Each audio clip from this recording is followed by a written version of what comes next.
Hi everyone, it's Plastic EP here from Melbourne, Australia, and coming in from the UK, we got Leslie Cavendish, you know, the man that wrote the book, the fantastic hairdresser from the 60s.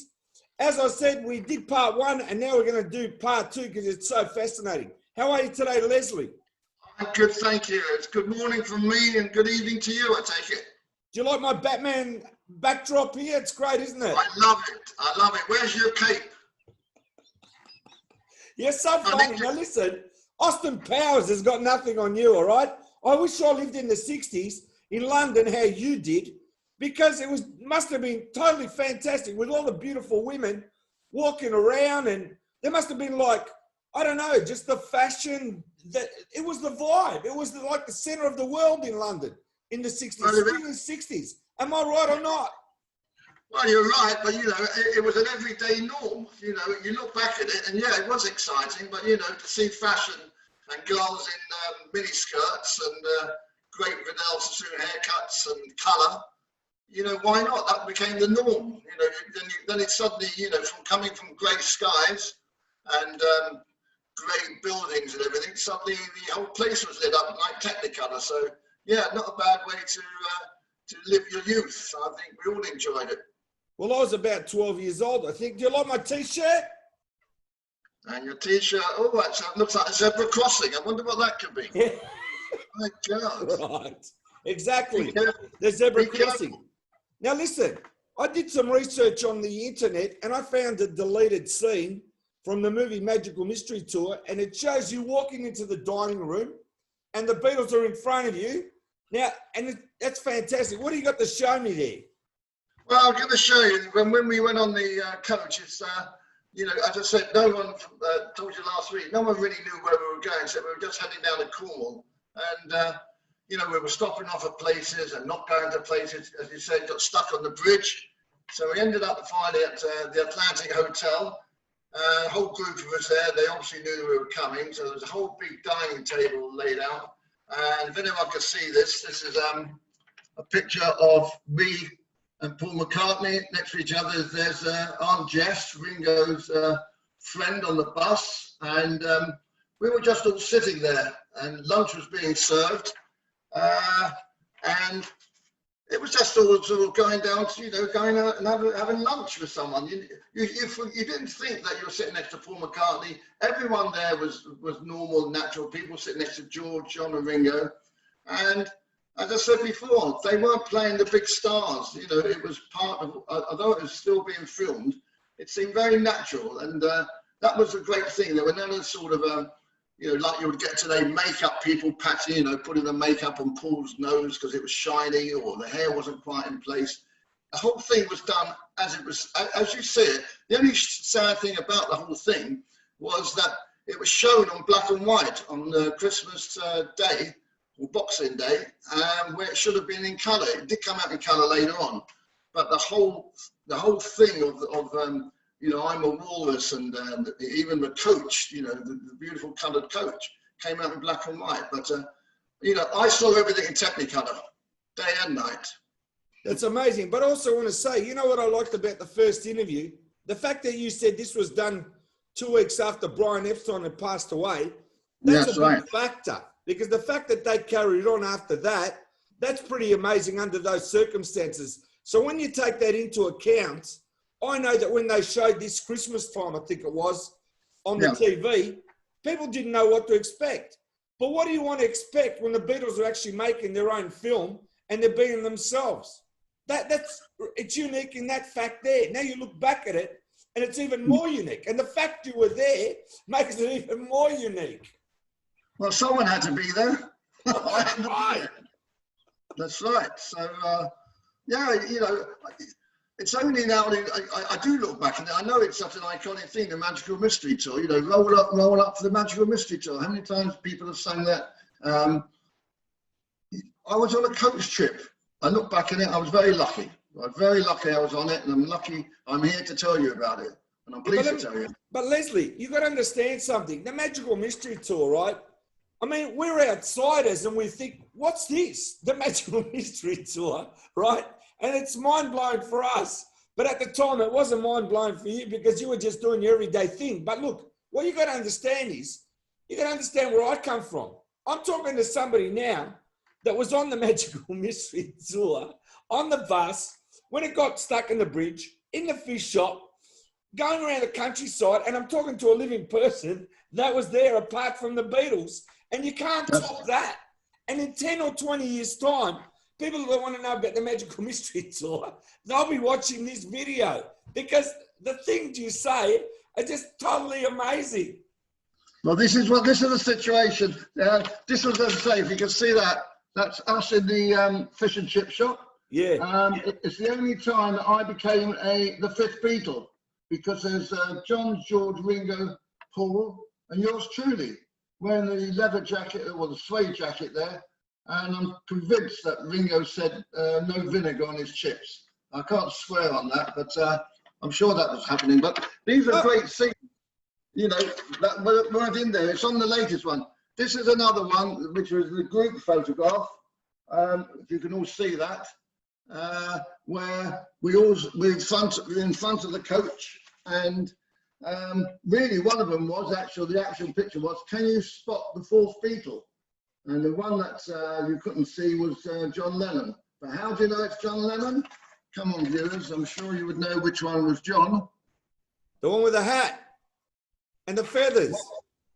Absolutely right. You've done your homework. That's exactly what happened. But that was a great picture. I often see that picture. That was actually, I found out last year, after all these years, it was on the front cover of the Rolling Stone magazine in America. So I didn't know that, but yes, it's a really good iconic picture of sort of harmony there between a group of people on a mad week on a mad coach trip. And you know what it is, Leslie? Leslie, to be in front of the fish shop, at the front of the counter, with Paul on one side, then you got Ringo, and then you got George. I saw the scene, and you're up front with only them. It's you and the Beatles. I mean, how you you're at the front. There's the other one. Exactly. That's the one. That one there, and we got this one as well. And where was Paul? That's it next to you. I sent you the photo. That's it. Yeah, that's the one. Hey, are they the photos I sent you? They are actually photos that you've probably seen around. I've had them for 50 years. But there you go. That's unbelievable. Pass the salt. Pass the salt, please. No vinegar. What I love about all that is what Paul is wearing. I told you last week, when we were on the bus looking at the newspaper, he's wearing a Farewell sweater. Yeah. There is colour. I can't tell you how many of those I used to have, and not just me, everybody. We used to go and order them, and half a dozen, and all these different colours there. And they made a comeback now. They're always good, but McCartney always wore his, his little Farewell slipover. Good fun. You know, when they did the film clip on the Walrus, I'm saying that was when they went to the airport. You wanted to go, but you had to work. You would have seen the film clip being filmed if you'd have gone. Yeah, Westmoreland. Yeah, hey? Westmoreland. It was at Westmoreland. Yeah, I didn't go to that, as I said. Imagine you were there watching all the craziness of all of them dressed up as policemen around the bus and them singing I Am the Walrus. Imagine how crazy that would have been, and you would have thought that's normal. When you saw the Beatles, it's sort of recording. I told you, oobla dee, oobla da. Who would have thought that would have come out of a Beatles' mouth? I'm a walrus, choo. And there's lots of things that they set the trend. They were pioneers. Whatever they say, whatever they did, words didn't have to make sense. Or you used to interpret what the songs, the lyrics used to be. People still having fun today finding out what it really means. What does it really mean? Yellow Madagascar, dripping from a dead dog's eye. Look, Scooby-Doo, yeah. Yeah. Cha-cha-cha. You can go on. Great lyrics. Great lyrics. Now listen, let's go back to swinging London, okay? Yeah. You used to go to Carnaby Street a lot? No, not often. Went there a few times. I'll tell you why.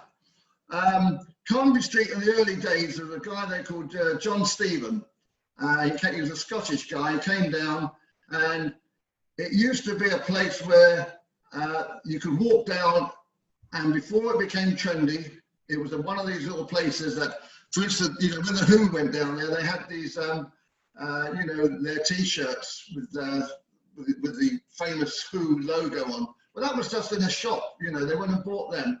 I remember the Walker brothers, Scott Walker, John Walker, and the other guys there. They used to go in there. They used to go and buy their stuff. You used to be able to drive a car down there. Soon as they became fashionable, soon as the publicity came in, lots of tourists used to go there to see if they could spot the Who, the Stones, anybody. So, you know, like everything else there, people came, you know, people have built their reputation, the clothes shop there, and they've started expanding. Whereas down in Chelsea, which has always been a place where the artists' quarter has been, because it's a really long road, you know, it goes all the way down to World's End. You've got the King's Road, you've got the new King's Road, and even, you know, shops like Hung on You, which were right down the World's End, were still sort of places to go. It wasn't all shiny, there was houses either side. So most of the shops ended up being in, well, the art shops in Carnaby Street, there weren't any. They were all clothes shops. In Chelsea, you had the Chelsea Antiques Market, you had restaurants down there. You had famous places down there, been there for hundreds of years, you know, so many times. I can't remember spending too much time in Carnaby Street. I was there actually just before the lockdown, and it's amazing what they've done, because it was over 50 years ago. They've really sort of modernized it there. It looks good. It's right in the middle of Soho. It's in Chinatown. It's a really nice place to visit. But in those days, it was it had its glamour for about 6 months until it got sort of everybody went down there. But Chelsea was always Chelsea. If you go down Chelsea now, you get the same thing. All very sleek, neat, perfect. Nothing. You didn't want things that are perfect. You wanted a bit abstract. When I was around in those days, it was, you didn't know what was popping up. You didn't know. You know, there was a shop there not far from me. Suddenly it came up, sex. They had bondage stuff in the window, and you know, giant sort of pins, sort of on plastic dustbin. You think, what's going on here? You know, then next week there'll be something else there, and that's the excitement with fashion and hair and everything there. You know, it's a revolution. That is what a revolution is all about, but you know, a passive revolution. Leslie, let me ask you now, please, about the Apple Boutique. It was painted outside by the Fool, wasn't it? That was the one in the King's Road. Yeah, that was the one in the King's Road. I'm sorry, the one in Baker Street. There were two. When it started, they opened up the Apple Boutique in Baker Street. They had the group called the Fool. They were a very talented lot of people from the Netherlands. They came over and they spent a hell of a lot of money for their clothes. The material was sort of flown in by Concorde, I think, and for them to put their clothes in the shop was costing a fortune. You know, everyday people couldn't afford the clothes, but they were beautiful. And what they did was they painted the outside. Yeah, it's beautiful. You've all seen what it looked like. They forgot that you need permission to do that. So 2 weeks later, this beautiful mural there was just painted over, which is a shame, you know, but that's what I'm trying to say to you. Nobody went through the proper routes. So eventually things like that got painted. That should be there today. You know, it's a shame it isn't, but it wasn't. As soon as that finished and the boutique was there, they didn't last very long. That's when we came into opening up Apple Tailoring down the King's Road, which is where I got involved. And the opening party, which was done at the club called the Club del Arotuza, which is a very smart, chic club, where the Beatles used to go. In fact, if anyone, when they read my book, there's a little story about, I won't sort of finish it off, but I'll tell you, if I just tell you, I had my girlfriend in the car and I picked up Paul McCartney outside his house with, not Jane Asher, because he had broken up, with a young lady, shall we say, in the car. He was sitting in the back of the car, and the four of us went to the Arotuza Club. It's actually not as, it sounds very easy, that. Read the book and you'll see what happened when I arrived there, with Paul McCartney sitting in my little black Mini.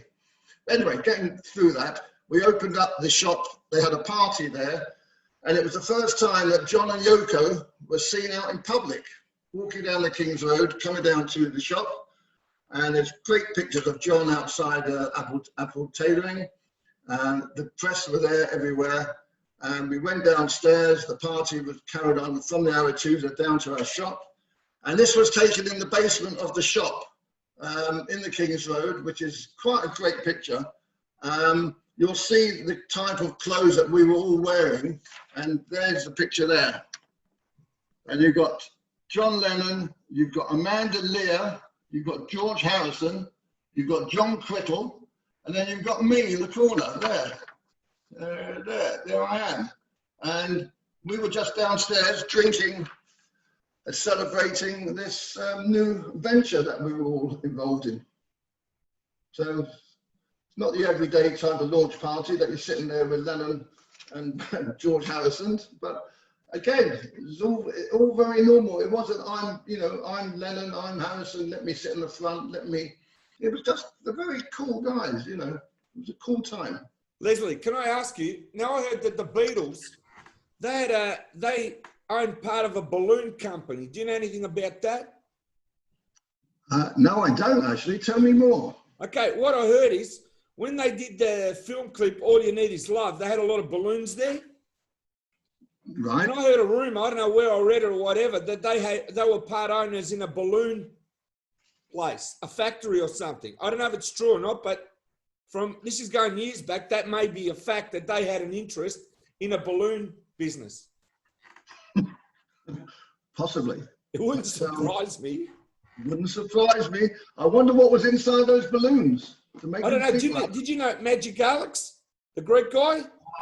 I did know Magic Alex. He was one of the passengers on the coach. How well did you know him? I didn't know him that well. I didn't want particularly that fond of him, to be honest with you.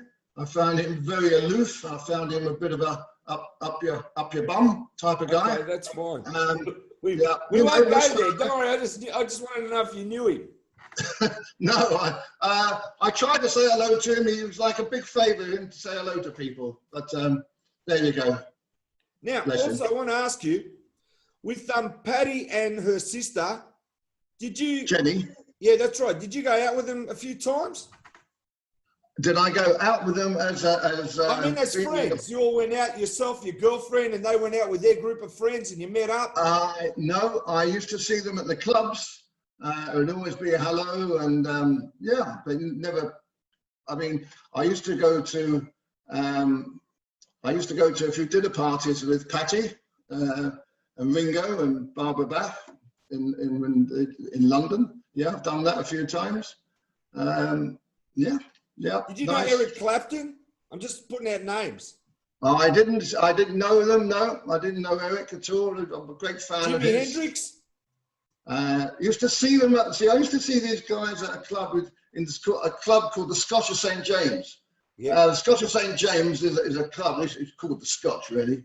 And when all the musicians were in London and they finished their gigs wherever they were playing, they used to then all go along to the Scotch, and there was a stage there. And I remember many times just being there and people getting on the stage. I can see now Jimi Hendrix and Clapton getting on stage just jamming. You know, they've already been playing. You know, they're musicians, so it was just if you were there and you saw that happening, you just sort of went, wow. You know, it wasn't sort of pre-planned. It was just whoever was there would do it. So. Were you there when Jimi Hendrix played the Sgt. Pepper album or the theme song in front of the Beatles? No, never, no. Did you know about that or you didn't? It what? Did you know about that? That the Beatles went to see Jimi Hendrix and he played Sgt. Pepper in front of him. Did he? Where was he? In one of those clubs. Well, that more than likely, you know, George Harrison and Paul McCartney often used to go there. Yeah, that's quite. I missed that night. Shame.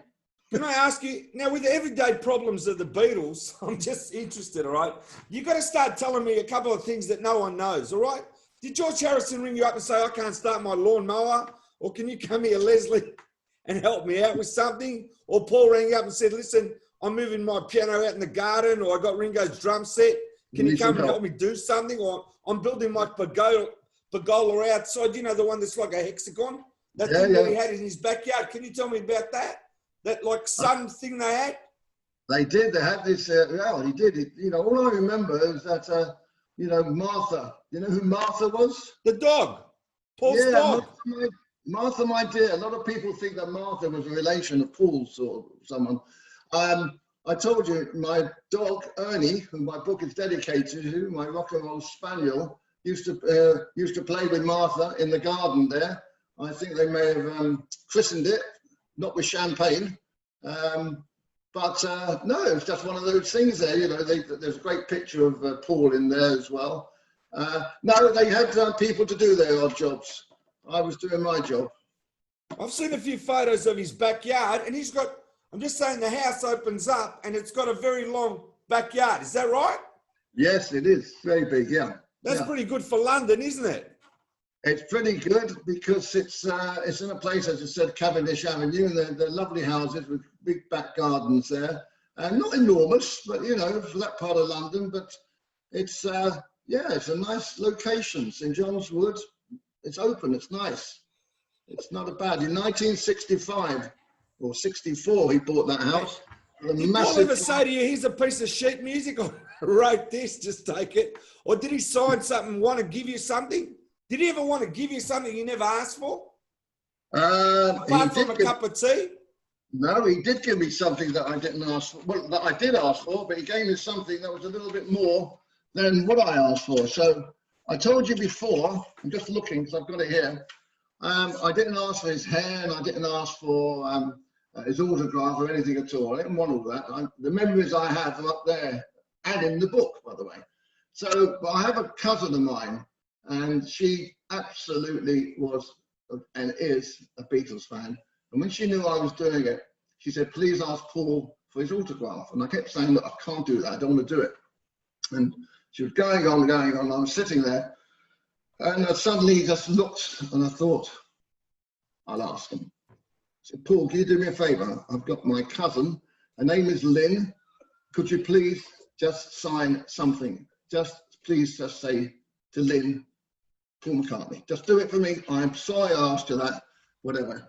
And with that, he was sitting on his couch, and he picked up an album, which was that album.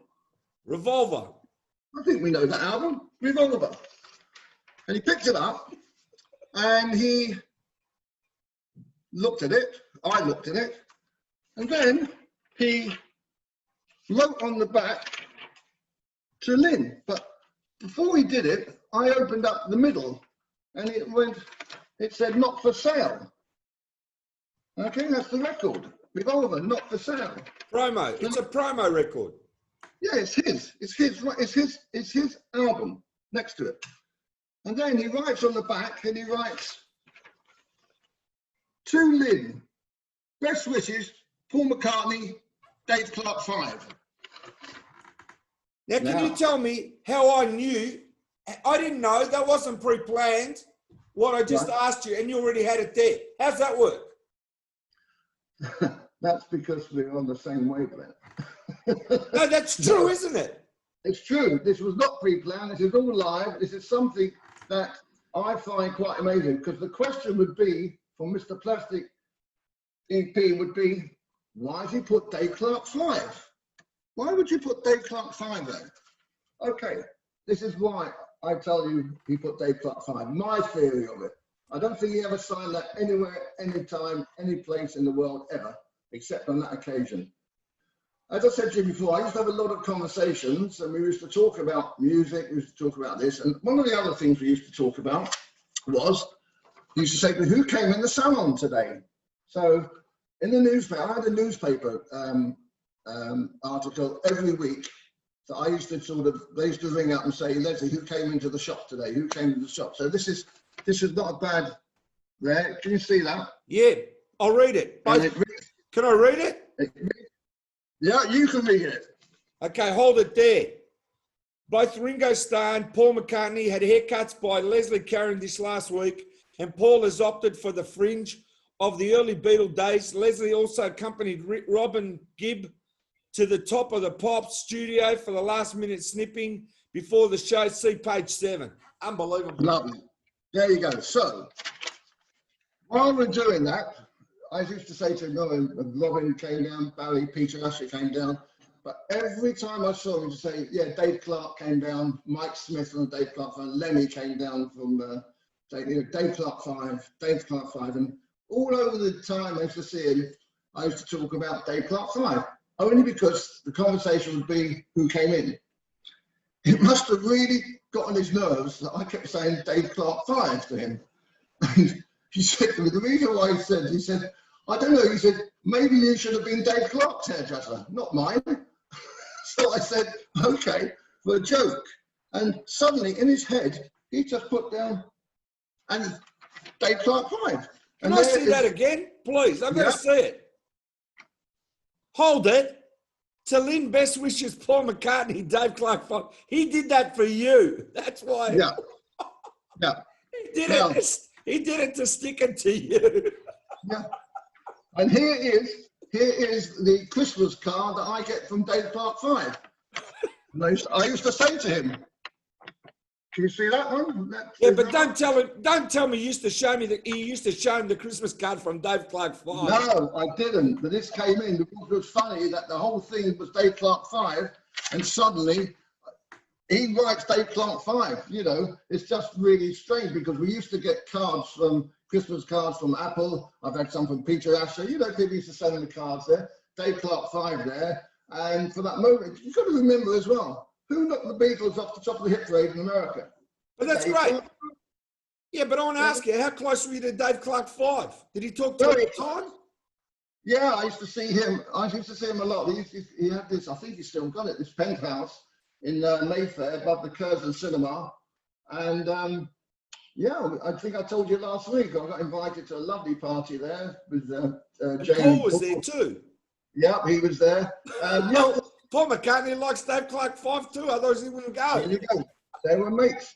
But listen, when I went to Dave Clark's place, that was the first, I told you, going to McCartney's house was just a nice house to go to, a lived-in house.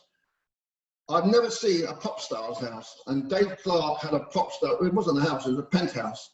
And I remember going in there, and there were white fur carpets throughout the, white fur. Who has white fur carpets? White fluffy fur carpets throughout the flat.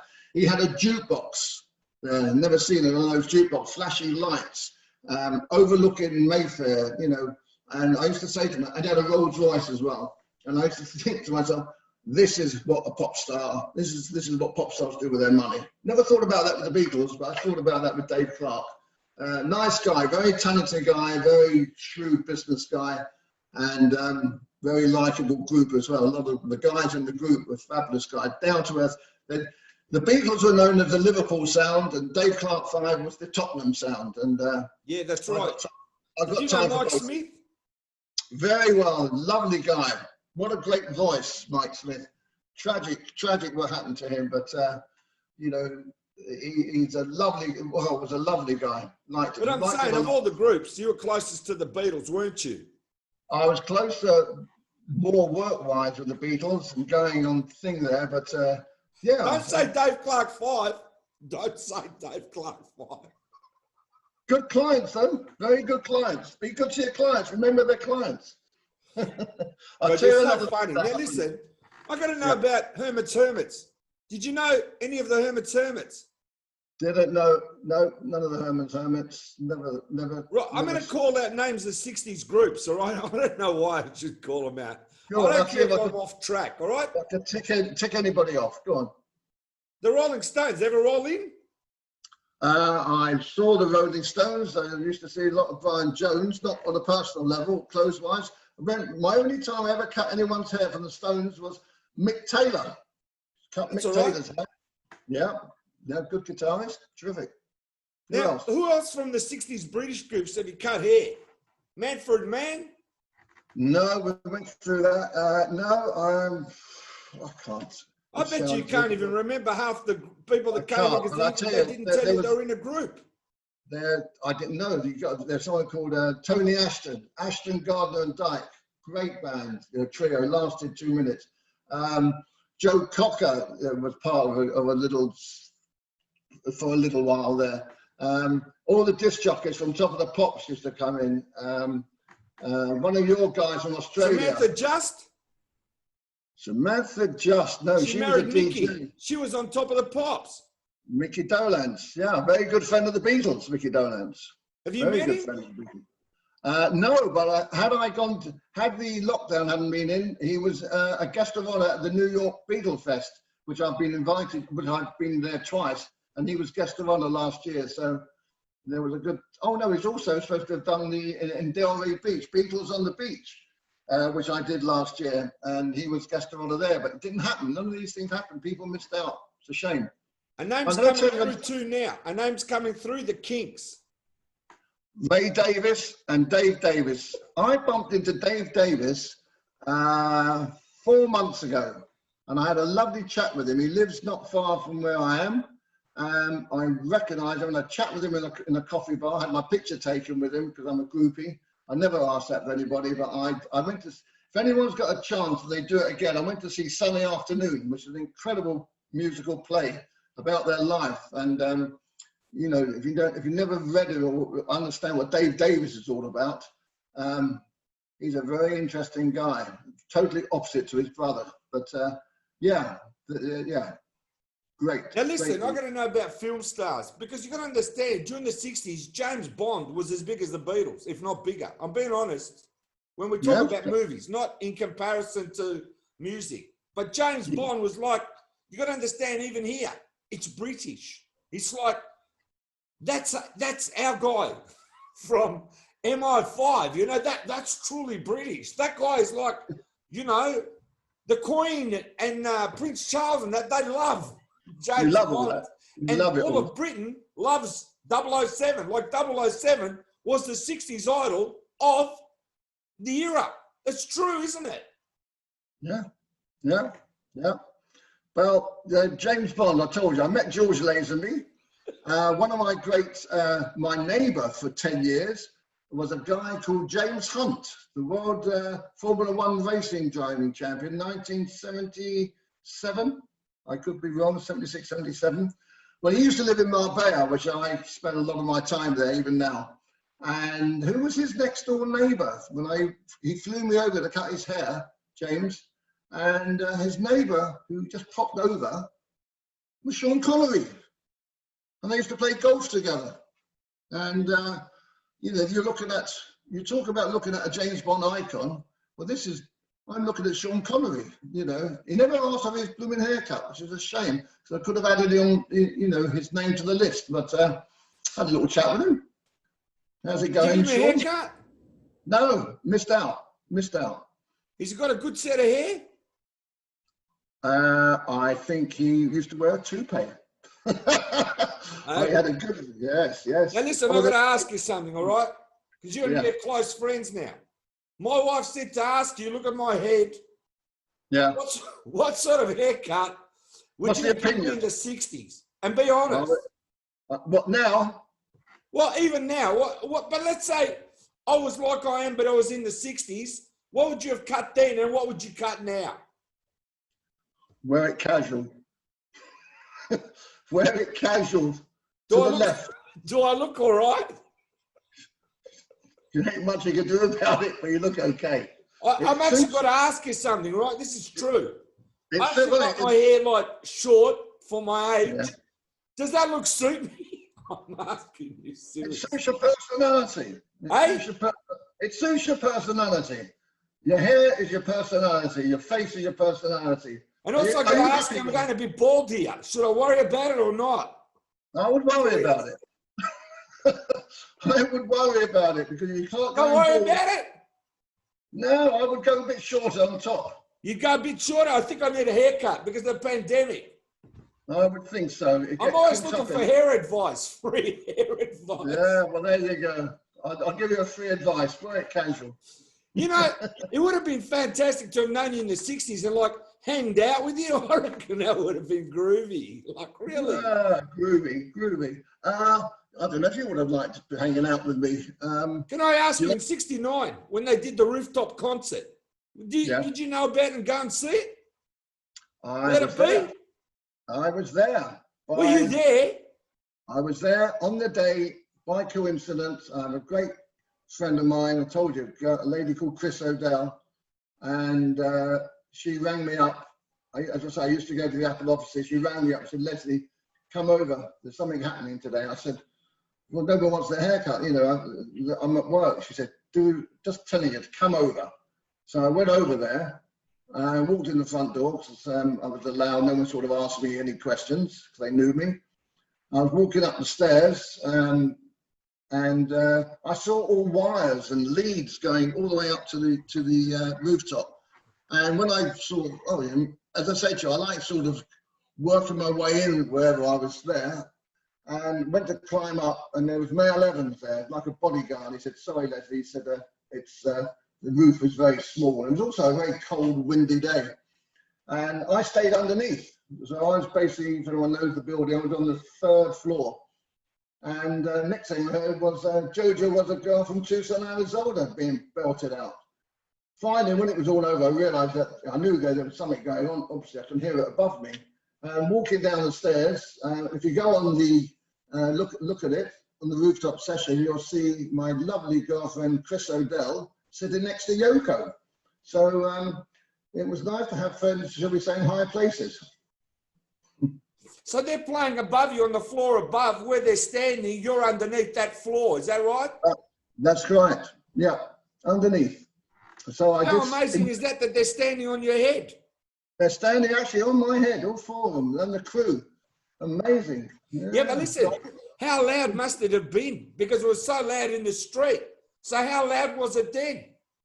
It wasn't as loud as it was if it was in the open air, but, you know, it was belting out, you know, right above you there. And I'm telling you, I actually didn't quite understand what was happening. I didn't know if they were just recording or rehearsing. I didn't quite understand what was going on. No one told me anything. It's just thank you, Chris, for saying to me, come over. And you asked me a question, where was I on that day? I was there, you know, which was... But they should have let you up on the roof. Couldn't get up there. You look at it, you couldn't get up there. It was crowded with camera guys, leads, John, Yoko, all the others. Did they ask you for a haircut after the concert? No, they didn't. But if you look at Paul McCartney, he has the best look with that jet black beard. I cut his hair, it's all flowing back. I think he looked the best. That's one of my, I think he looked great. Did you cut their hair before they did the concert, a couple of weeks before, or what did you do? I cut a couple of them. Yeah, I cut George's and Paul's, but I didn't know it was. I didn't know they were going to do a concert. I just cut their hair. Yeah, I can tell by the haircuts. You just look at.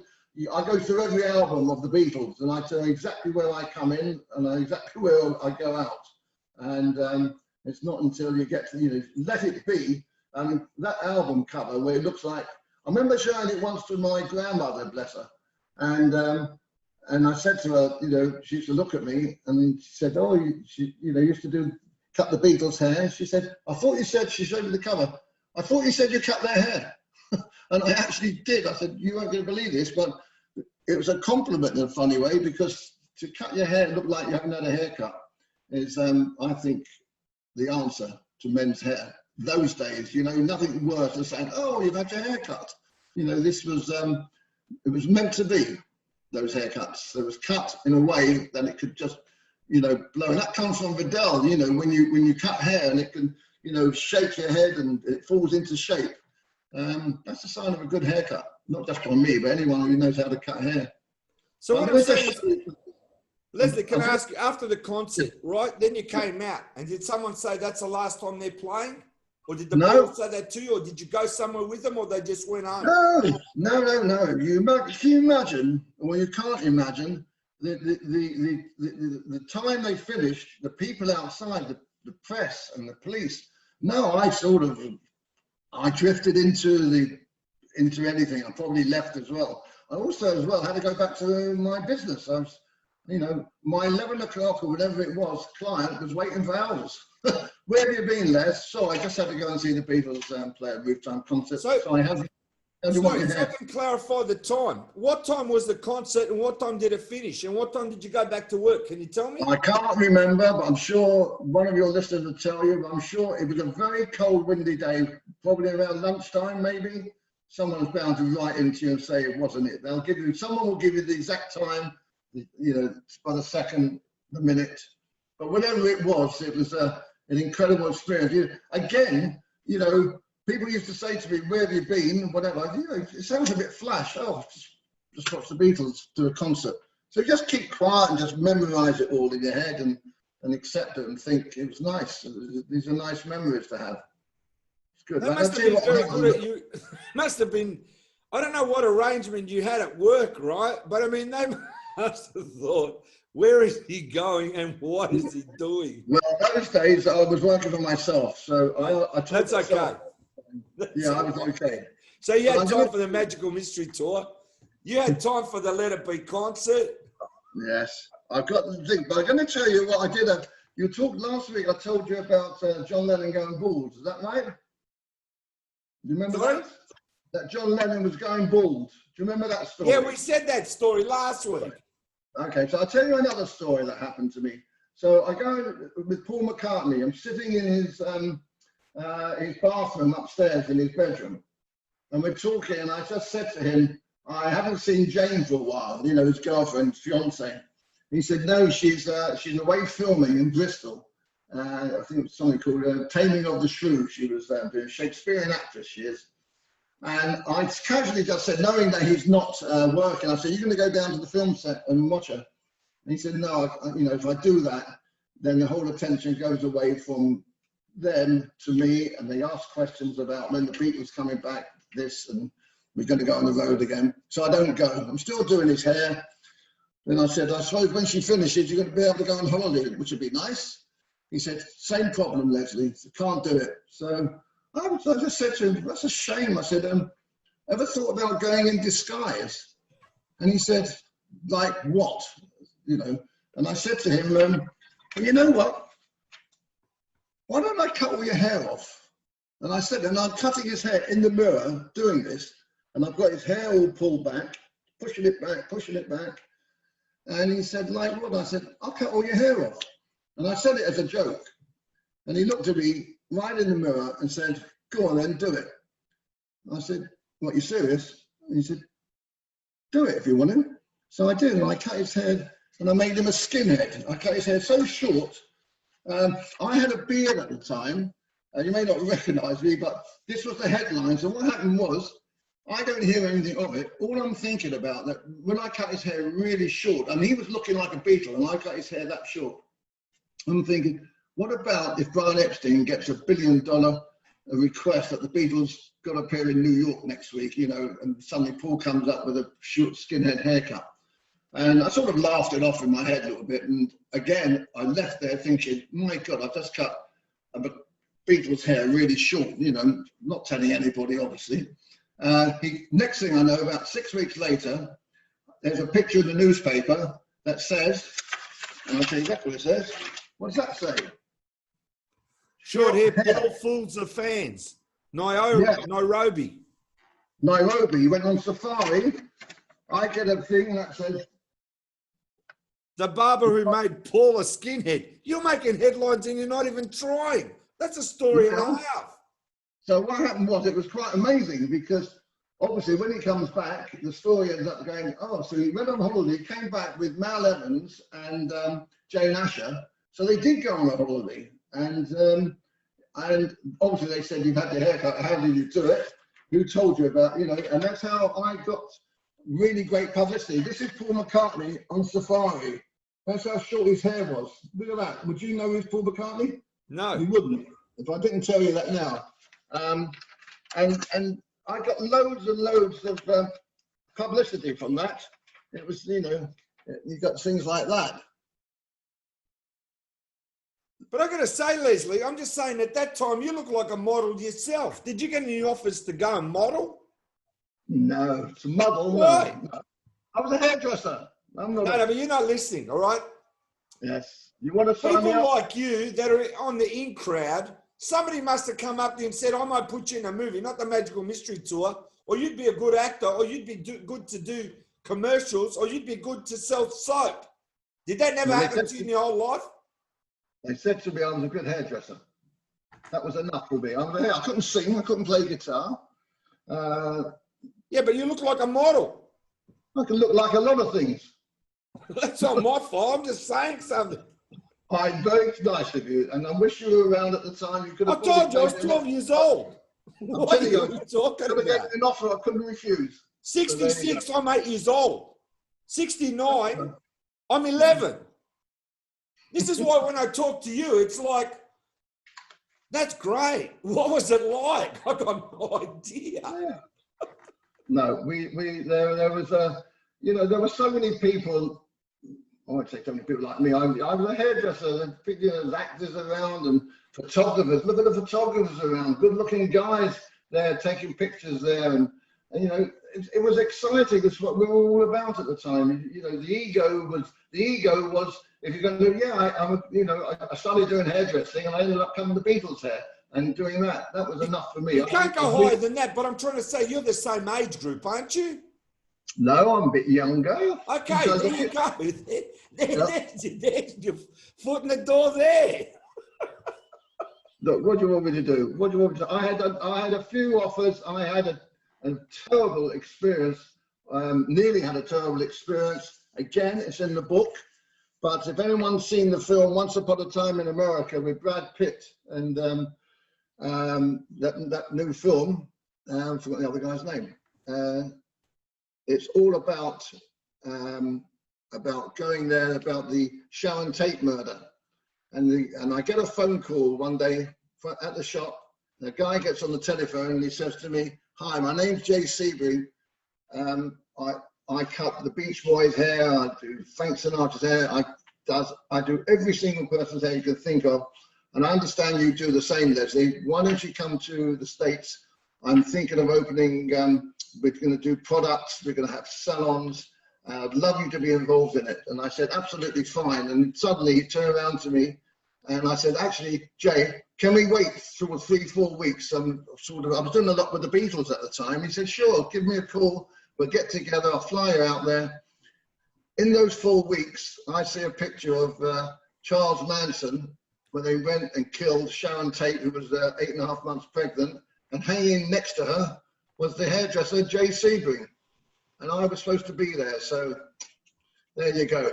Maybe sometimes to be a celebrity wasn't meant to be, which I'm pretty glad about. So that was an interesting invitation, as you keep asking me, did I get any invitations? Yeah, I did, and it didn't happen, which I'm glad about. That's unbelievable. You know what? How many times have you been to the States, can I ask? Cool. 10, 20 times, many times. That was what, with the Beatles or off your own back? I've been there because I got half my family live in New York and California. I've been on 5, 6 Beatle festivals, get invited and talks and things. So yeah, been to the States quite a few times. That's amazing at that time, though. I'm just saying, within the period of the Beatles, of like, for example, from 66 from Revolver, you're with the Beatles from, let's say, 66 until the end. Is that right? Well, no, I was at the end. The end, 66 is when they quit, and the next album was Sgt. Pepper. But then they weren't touring. It would have been interesting had I been the hairdresser to the Beatles when they were touring. I don't think that would have happened. I just don't think you would have had a hairdresser being told that to travel around everywhere with them. It was, you go to film studios, you go to TV studios there. There's something called equity at the time. When I was doing the Magic Christian with Ringo, I told you I wasn't allowed to go on the film set. I had to do his hair in the dressing room because the equity people said, we'll go on strike. The same with America. So I would never have been allowed to go and do things out there. So I'm quite pleased about that. So I wouldn't be able to have these stories and be able to go around McCartney's house or George coming to the salon or, doing whatever. So these are all more personal than doing it on a group situation, which the way it turned out. Were you close friends with Mel? Mal Evans, I think everyone was. We were never close friends, but he was always there. He was a lovely, cuddly guy, nice guy. Him and Neil Ashwell, they were great mates from the early days. Can you imagine seeing their mates becoming worldwide people and the loyalty that the Beatles had to them, especially to Mal and Neil. was lovely to see. You know, they didn't just discard them at all because they made it, and they were part of the, you know, the Beatle Apple family, and it was nice. Yeah, lovely guy, lovely guy. And Neil was as well.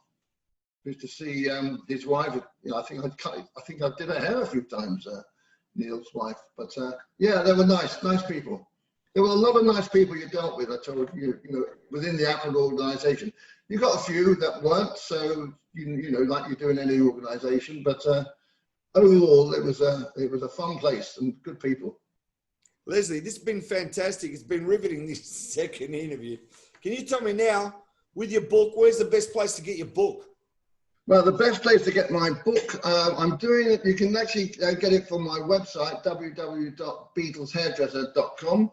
You can contact me on Messenger with or without the book. You can just ask me questions. I'm very happy to do that.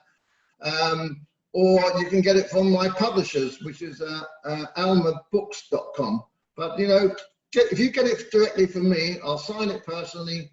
I've written lots of things, you know, on books for people's anniversaries and birthdays and things. I'm happy to do that. And I'm very happy that people will be interested in reading the book. We've had some fabulous sales. It's been now published in Spain. Or in Spanish, shall I say. So I get a big following from South America, and lots of people often writing to me asking about the Beatles, and I'm only happy to answer any questions. You know, why not? You know, it's there. I'm going to ask you, did you see the interview I did with the world's #1 John Lennon impersonator? I saw him, yeah. Parisi, he's great, isn't he? Yes, he is. He is. That's. What did you think of him? Because you knew John. I'm just saying, it's pretty close, isn't he? It is close. It is close. You know, it's not the real thing. It's close. Yeah, there's a lot of good people around that I told you. Estefan Lennon, anybody out there from Argentina? Yeah, you've got to understand, he's very good too. He says when people come up to him and says, "You're John Lennon," he goes, "No," and he pulls out his driver's license and says, "I'm Javier Parisi." Right? He says that, and I told him, right, because when I was interviewing him in Argentina, I don't know if you heard what I was telling him, right? Do you remember the part when I said to him, you know, you got 2 problems? He goes, "What's that?" Well, I said, "Your first problem is you look like John Lennon." He goes, "Yes." And I said, "And the second one is you live in Argentina."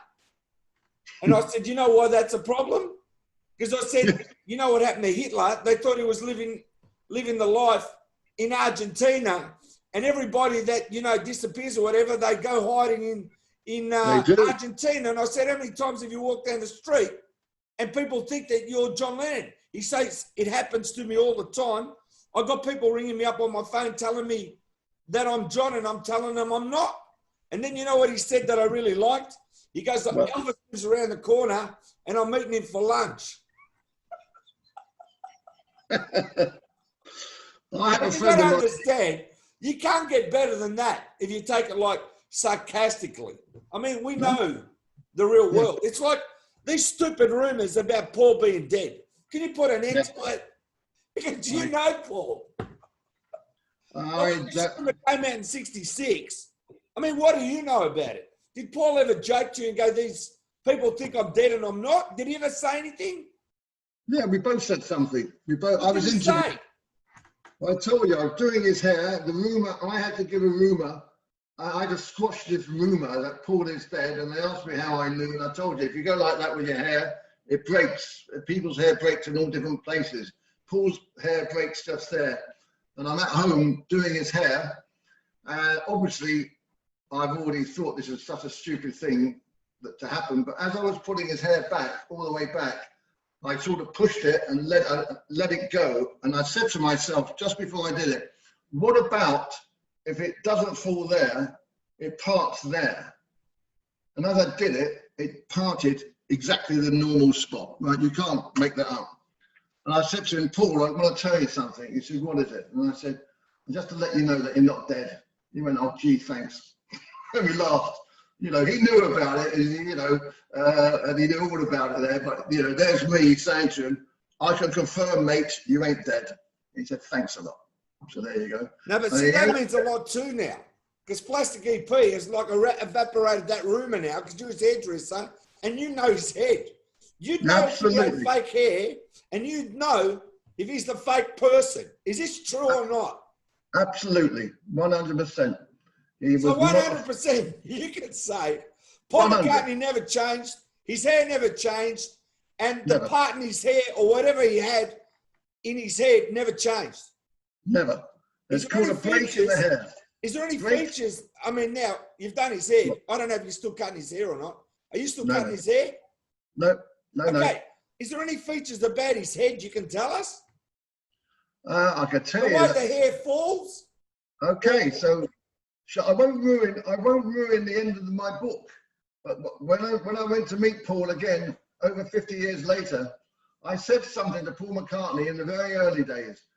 I'm very lucky at my age, and he's 6 years older than me. We both still got hair. Still very lucky. I've still got hair. And I said to him at the same time, I've got similar hair to him. I'd like to say he's got similar hair to me, but I'll give him the okay on that. And I said to him years ago, one thing, Paul, you'll always have your hair. We both will. And years later, I've still got mine, and he's still got his. He's got great. And what I like about it is that he's now natural. He does, you know, that when he looked like a London bus wearing red hair, I don't know where all that came from. His hair looked terrible there, and I was quite embarrassed actually by it.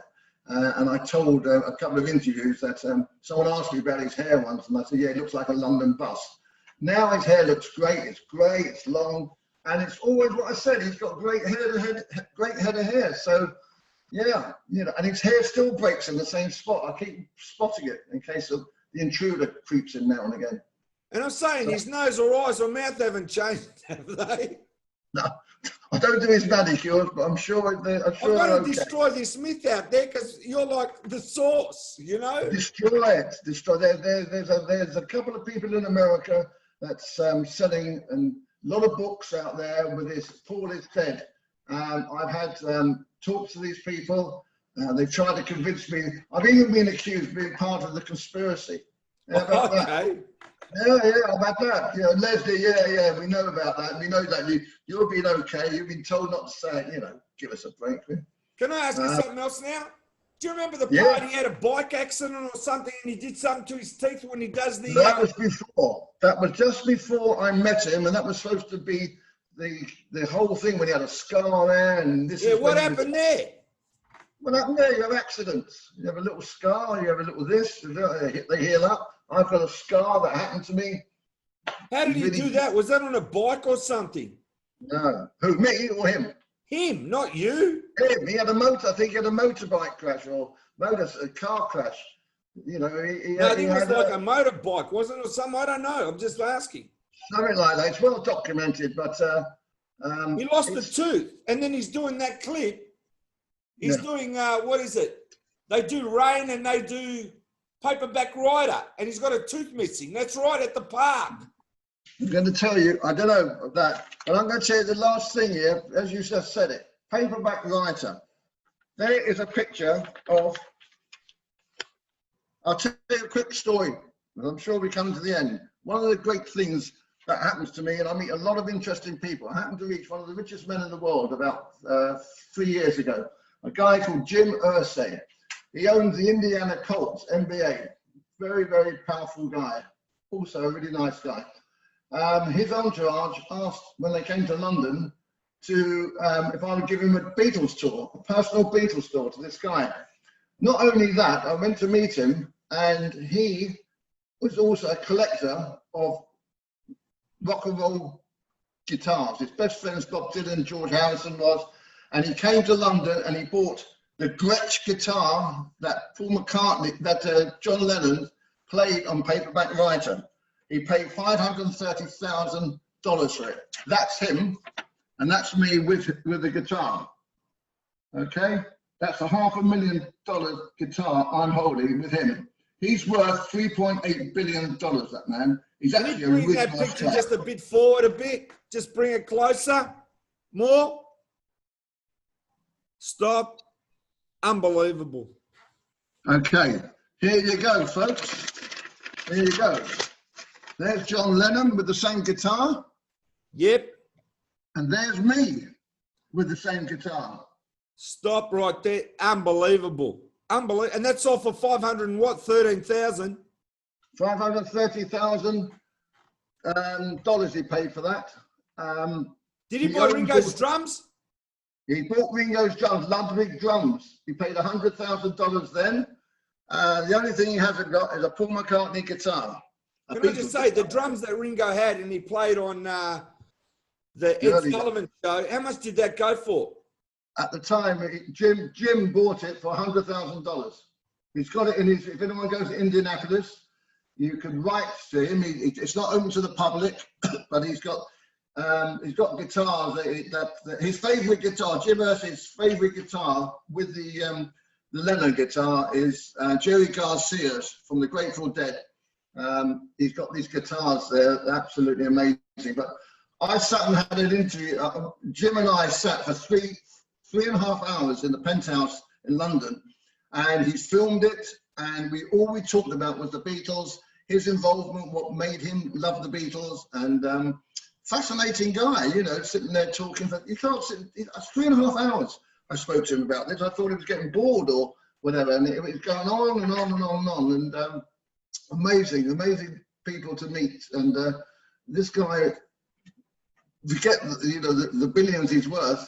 He was just such a, I'm meeting such nice guys a lot of the times. And there you go, can afford to buy £500 million guitar, paperback writer. Leslie, I got to say, we got to end it here. But let me tell you, this has been totally riveting for me. Look what we've done. We've spoken about everything we've spoken about. We solved the rumor about Paul being dead. I feel happy about that. You do too, don't you?